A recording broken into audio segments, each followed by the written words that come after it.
Mohan cabinet की अहम बैठक अब खत्म हो चुकी है। बड़ी खबर आपको दे रहे हैं, कई बड़े प्रस्तावों पर कैबिनेट में मुहर लगी है। कैबिनेट मंत्री राव उदय प्रताप सिंह जानकारी दे रहे हैं कैबिनेट बैठक के बाद, क्या कह रहे हैं आपको सुनाते हैं। आयोजित इस 3 दिवसीय वैश्विक समागम ने अंतर्राष्ट्रीय कूटनीतिक और सांस्कृतिक सहयोग का एक नया इतिहास रचा है। इसमें 14 देशों के 55 उच्च स्तरीय प्रतिनिधि शामिल हुए। 11वीं विकसित संस्कृति मंत्रियों की बैठक, भोपाल घोषणा पत्र का अंगीकार करना, इस तरह के बड़े दूरगामी परिणामों को लक्षित करते हुए एक बड़ा आयोजन यहाँ पर संपन्न हुआ है। हमारा एविएशन इंडस्ट्री में मध्य प्रदेश की एक बड़ी भूमिका है और एयर कनेक्टिविटी में हम बहुत तेजी से आगे बढ़ रहे हैं। मध्य प्रदेश हिंदुस्तान का वाहिद राज्य है जिनमें कि आज़ादी के पहले के एयरपोर्ट, आज़ाद होने के बाद 5 बरस तक की उपलब्धि और इन 5 सालों की उपलब्धि, इसमें अमूल चूल परिवर्तन हुआ है। पहले जहाँ हमारे पास केवल 4 एयरपोर्ट होते थे, जबलपुर, भोपाल, इंदौर और ग्वालियर का, अब धीरे धीरे करके हम बड़े हैं। रीवा हमारा नया एयरपोर्ट बना है, हमारा उसकी कनेक्टिविटी भी हमारी पहले से बढ़ी है। सतना का एयरपोर्ट बना है, दतिया का एयरपोर्ट बना है, उज्जैन और शिवपुरी में नए एयरपोर्ट बनाए जा रहे हैं। और कल जो पिछले दिनों हमारी 8 नई हवाई मार्गों पर सेवाएं शुरू हुई हैं। इंदौर अबू धाबी अंतर्राष्ट्रीय उड़ान उसमें शामिल है। भोपाल से सरजा सीधी अंतर्राष्ट्रीय उड़ान प्रारंभ करने का भी लक्ष्य है। और भोपाल से रीवा, भोपाल पटना, रीवा कोलकाता, जबलपुर कोलकाता, ये भी प्रारंभ की गई। तो हम ये कह सकते हैं कि हवाई यात्राओं के मामले में ही मध्य प्रदेश काफ़ी आगे बढ़ रहा है। एक और चीज़ आज हमारी कैबिनेट मीटिंग में जो हुई, भोपाल को मेट्रोपॉलिटन बनाने के लिए, मेट्रोपॉलिटन की तर्ज पर इसको विकसित करना है। उसमें जो सराउंडिंग्स है, आसपास के हमारे बड़े शहर हैं, उनको किस तरह से जोड़ा जाए, भोपाल से किस तरह उनको सुविधाओं में और शामिल किया जाए, तो बड़ा एक मील का पत्थर साबित होगा।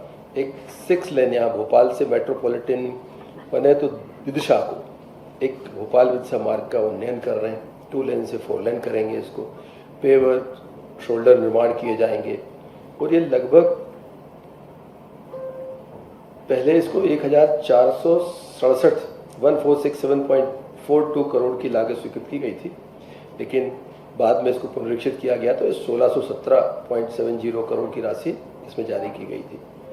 और ग्रामीण क्षेत्र में किसी भूमि के लिए जारी नवीन मल्टीप्लिकेशन फैक्टर की लागत में 140 करोड़ की और वृद्धि हुई है। तो आज हम कह सकते हैं कि लगभग 1757 करोड़ की ये इस परियोजना को स्वीकृति मिली है। और ये इस परियोजना हेतु जो कंसेशन हमारा अवधि है वो 17 वर्ष की रहेगी।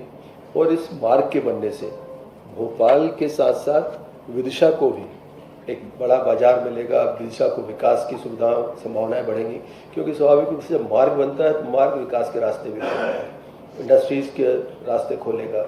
आपके होटल इंडस्ट्री है, वेयर हाउसिंग है, लॉजिस्टिक्स है, सारी चीज़ों का एक तरह से उनको लाभ मिलने वाला है।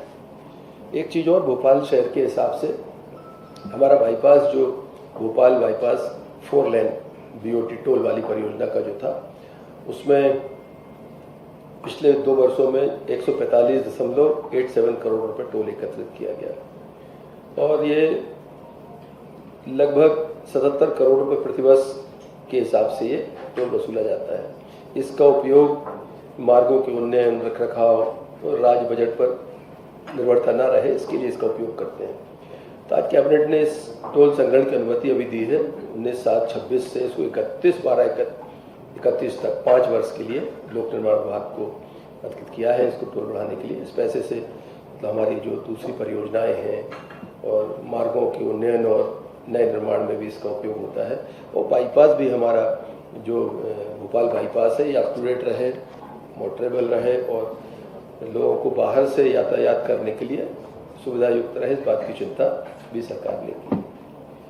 एक चीज़ और विशेष रूप से आज हुई है, Indian council of agriculture research Bharat सरकार के अंतर्गत जो गठित उपक्रम है नेशनल सोयाबीन रिसर्च इंस्टीट्यूट, इसको हमने भूमि आवंटित करने का काम किया है। ये 2 तरह से लाभकारी होगी। एक तो हमारा पिछला वर्ष औद्योगिक वर्ष था, इस साल हम कृषि कल्याण वर्ष में बना रहे हैं।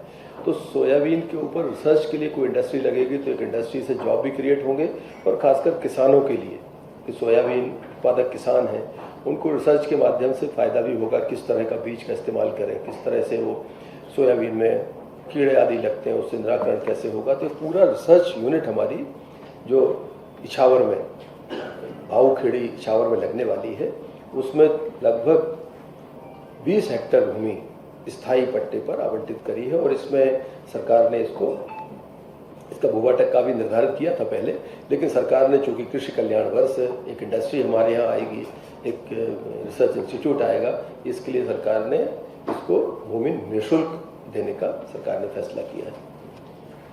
एक और महत्वपूर्ण चीज़ है हमारी कि जो मध्य प्रदेश में वन प्रबंधन समितियां हैं हमारी, उनको लाभांश हम हर साल देते हैं। जो वनोपज हमारा जो वहाँ पर हमारी समितियों के लोग हैं या मजदूर हैं, वो जो काम करते हैं, मजदूरी तो उनको मिलती है, साथ ही हम उन्हें लाभांश देने का काम भी करते हैं। आज फौरी तौर पर एक चर्चा हुई है, भविष्य में इस पर निर्णय होगा कि सरकार ये तय करने जा रही है कि अभी जो लोग उस पर काम करते हैं लाभांश सब में बांटते हैं।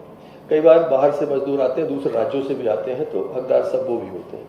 सरकार इस बात पे आगे बढ़ रही है कि हम जो काम करने आएंगे सबको वाजिब मजदूरी मिले, लेकिन जो लाभांश है उसका वो लेकिन स्थानीय स्तर पर जो वन समितियां हैं, जो वहाँ के निवासी हैं, मध्य प्रदेश के उन गाँव के निवासी हैं, लाभांश उनमें ही वितरित किया जाए, इस बात के लिए सरकार आगे बढ़ी है। मुझे लगता है आगे आने वाले समय में इस चीज़ को जमीन पर उतारने का काम होगा।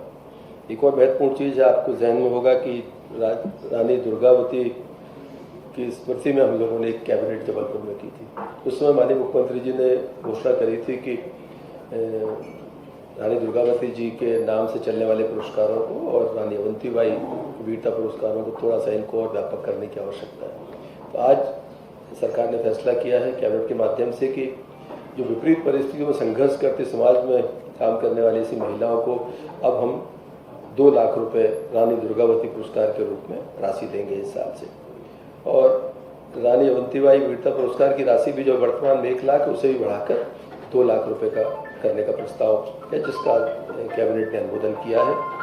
4 लाख रुपए का वित्तीय भार आएगा। उससे महत्वपूर्ण यह है कि महिलाओं के सशक्तिकरण के लिए सरकार इसमें काफ़ी तेजी से बढ़ी है और महिलाओं को लगेगा कि अगर हम इस क्षेत्र में अच्छा काम करते हैं तो सरकार भी हमको प्रोत्साहित करने का काम करती है और दूसरी महिलाओं को इस तरह प्रोत्साहन भी मिलेगा और आगे इस तरह के कामों के लिए उनको प्रेरणा भी मिलेगी।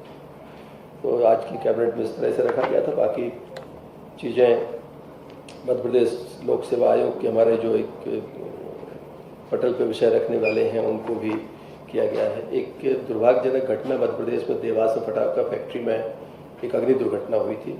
उसमें भी सरकार ने तय किया है कि एकल सदस्यीय न्यायिक जांच आयोग का गठन उसमें किया है, जिससे कि आगे आने वाले समय में इस तरह की घटनाओं पर रोक लगाई जाए और इस घटना में जो भी दोषी हैं उन पर इस न्यायिक जांच के बाद जो परिणाम आएगा उसके आधार पर एक कार्रवाई भी करने में हम सरकार सक्षम हो सके, इस बात के लिए निर्णय किया गया था। यही